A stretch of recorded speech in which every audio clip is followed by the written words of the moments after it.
اعوذ باللہ من الشیطان الرجیم۔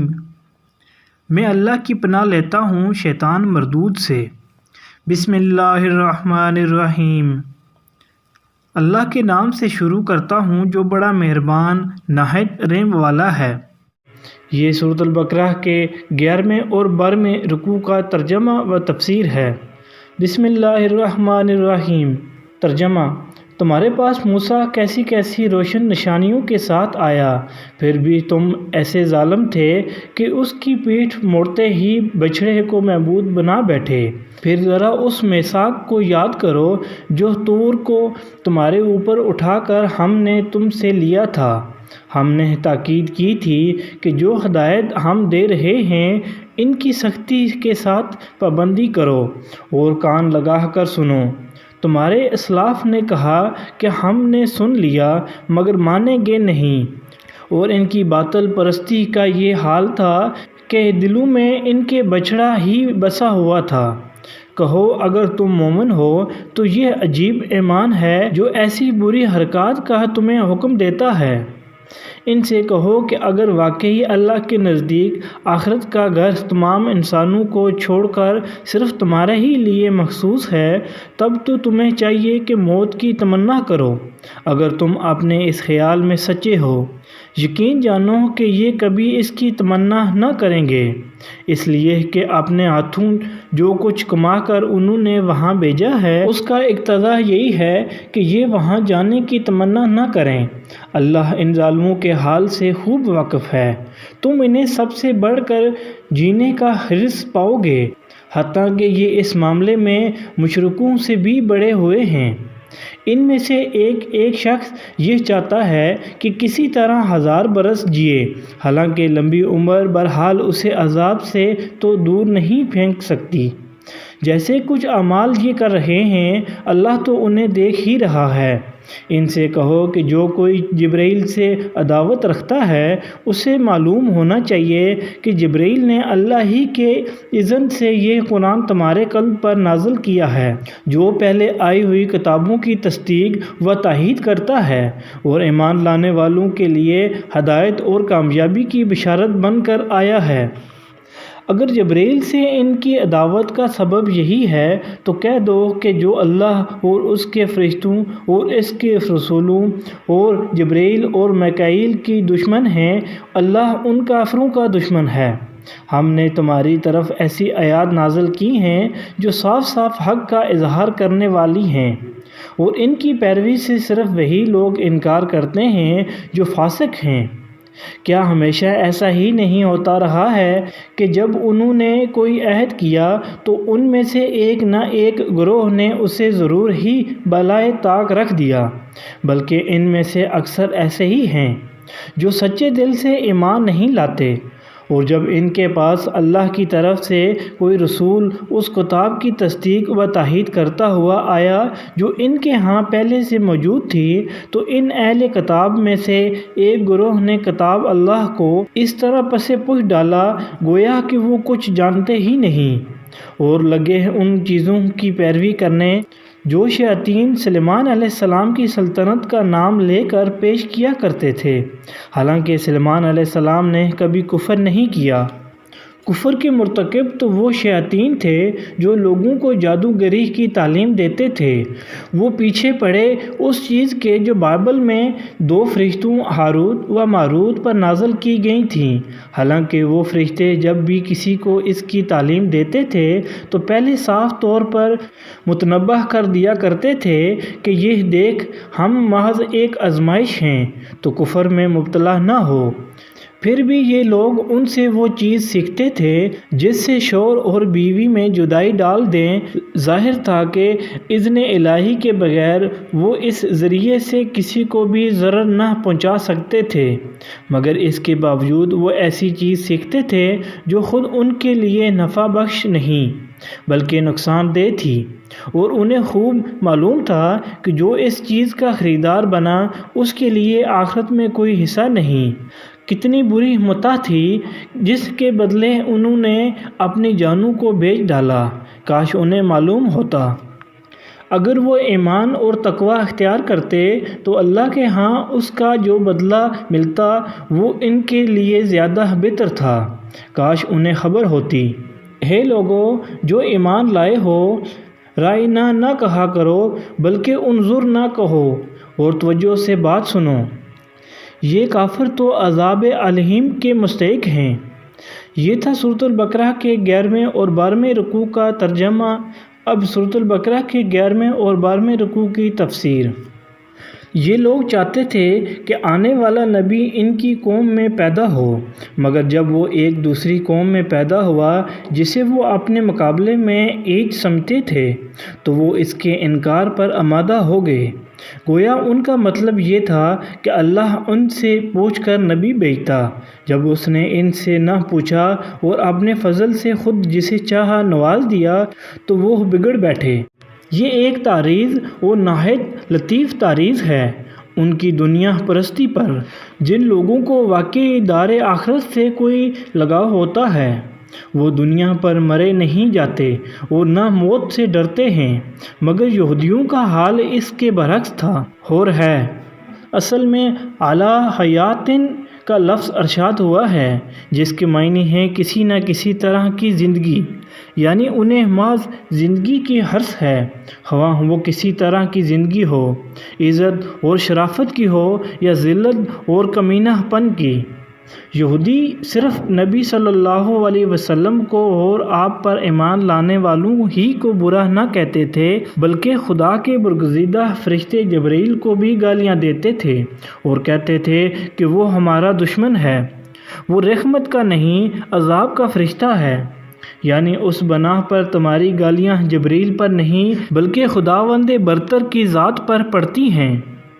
مطلب یہ ہے کہ یہ گالیاں تم اسی لیے تو دیتے ہو کہ جبرائیل یہ قرآن لے کر آیا ہے، اور حال یہ ہے کہ یہ قرآن سراسر تورات کی تائید میں ہے، لہٰذا تمہاری گالیوں میں تورات بھی حصے دار ہوئی۔ اس میں لطیف اشارہ ہے اس مضمون کی طرف کہ نادانو، اصل میں تمہاری ساری ناراضی ہدایت اور راہ راست کے خلاف ہے۔ تم لڑ رہے ہو اس صحیح رہنمائی کے خلاف جسے اگر سیدھی طرح مان لو تو تمہارے ہی لیے کامیابی کی بشارت ہو۔ شیاطین سے مراد شیاطین جن اور شیاطین انس دونوں ہو سکتے ہیں، اور دونوں ہی یہاں مراد ہیں۔ جب بنی اسرائیل پر اخلاقی و مادی انحطاط کا دور آیا اور غلامی، جہالت، نغبت و افلاس اور ذلت و پستی نے ان کے اندر کوئی بلند حوصلگی و اولیاء العزمی باقی نہ چھوڑی تو ان کی توجہات جادو ٹونے اور طلسمات و عملیات اور تعویذ گنڈوں کی طرف مبذول ہونے لگی۔ وہ ایسی تدبیریں ڈھونڈنے لگے جن سے کسی مشقت اور جدوجہد کے بغیر محض پھونکوں اور منتروں کے زور پر سارے کام بن جایا کریں۔ اس وقت شیاطین نے ان کو بہکانا شروع کیا کہ سلیمان علیہ السلام کی عظیم الشان سلطنت اور ان کی حیرت انگیز طاقتیں تو سب کچھ چند نقوش اور منتروں کا نتیجہ تھیں، اور وہ ہم تمہیں بتائے دیتے ہیں۔ چنانچہ یہ لوگ نعمت غیر مترقبہ سمجھ کر ان چیزوں پر ٹوٹ پڑے، اور پھر نہ کتاب اللہ سے ان کو کوئی دلچسپی رہی اور نہ کسی داعی حق کی آواز انہوں نے سن کر دی۔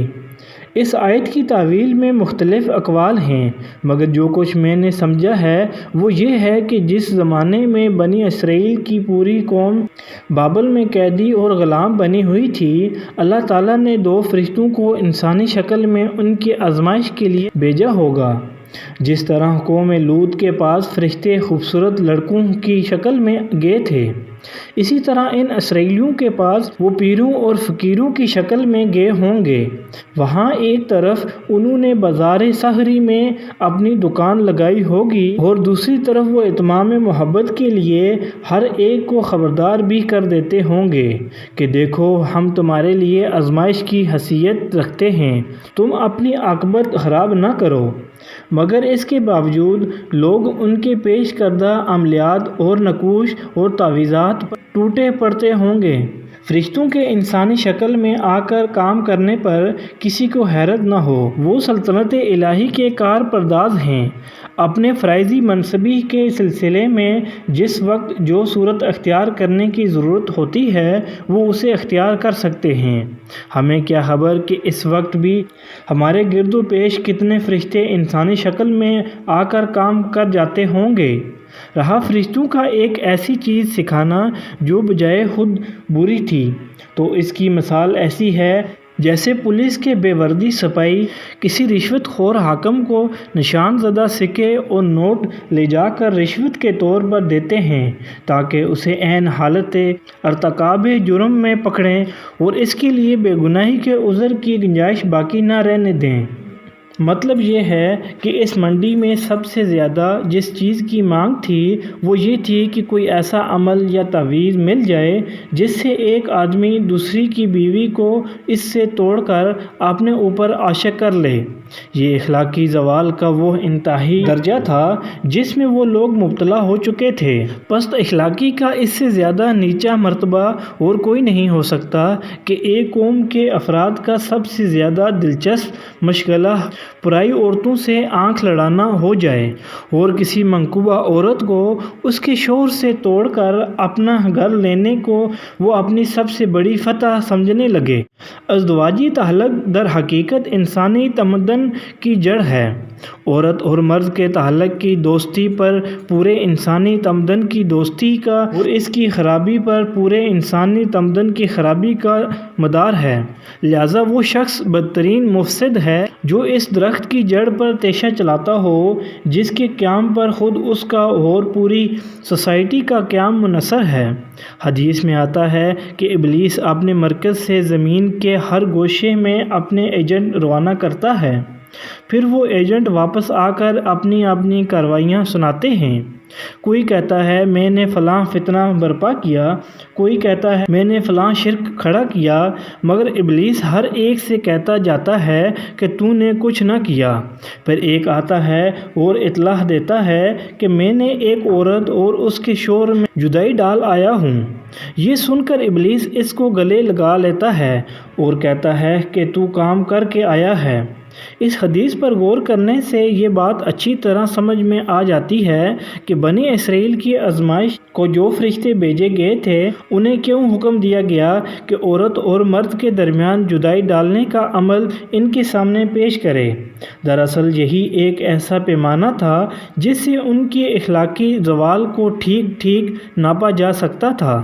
اس رکوع اور اس کے بعد والے رکوع میں نبی صلی اللہ علیہ وسلم کی پیروی اختیار کرنے والوں کو ان شرارتوں سے خبردار کیا گیا ہے جو اسلام اور اسلامی جماعت کے خلاف یہودیوں کی طرف سے کی جا رہی تھیں۔ ان شبہات کے جوابات دیے گئے ہیں جو یہ لوگ مسلمانوں کے دلوں میں پیدا کرنے کی کوشش کرتے تھے، اور ان خاص نکات پر کلام کیا گیا ہے جو مسلمانوں کے ساتھ یہودیوں کی گفتگو میں زیر بحث آیا کرتے تھے۔ اس موقع پر یہ بات پیش نظر رکھنی چاہیے کہ جب نبی صلی اللہ علیہ وسلم مدینے پہنچے اور ان اطراف میں اسلام کی دعوت پھیلنی شروع ہوئی تو یہودی جگہ جگہ مسلمانوں کو مذہبی بحثوں میں الجھانے کی کوشش کرتے تھے۔ اپنی مشکافیوں اور تشکیات اور سوال میں سے سوال نکالنے کی بیماری ان سیدھے اور سچے لوگوں کو بھی لگانا چاہتے تھے، اور خود نبی اکرم صلی اللہ علیہ وسلم کی مجلس میں آ کر پرفریب مکارانہ باتیں کر کے اپنی گھٹیا درجے کی ذہنیت کا ثبوت دیا کرتے تھے۔ یہودی جب ان حضرت صلی اللہ علیہ وسلم کی مجلس میں آتے تو اپنے سلام اور کلام میں ہر ممکن طریقے سے اپنے دل کا بخار نکالنے کی کوشش کرتے تھے۔ ذو معنی الفاظ بولتے، زور سے کچھ کہتے اور زیر لب کچھ اور کہہ دیتے، اور ظاہری ادب آداب برقرار رکھتے ہوئے در پردہ آپ کی توہین کرنے میں کوئی دقیقہ اٹھا نہ رکھتے تھے۔ قرآن میں آگے چل کر اس کی متعدد مثالیں بیان کی گئی ہیں۔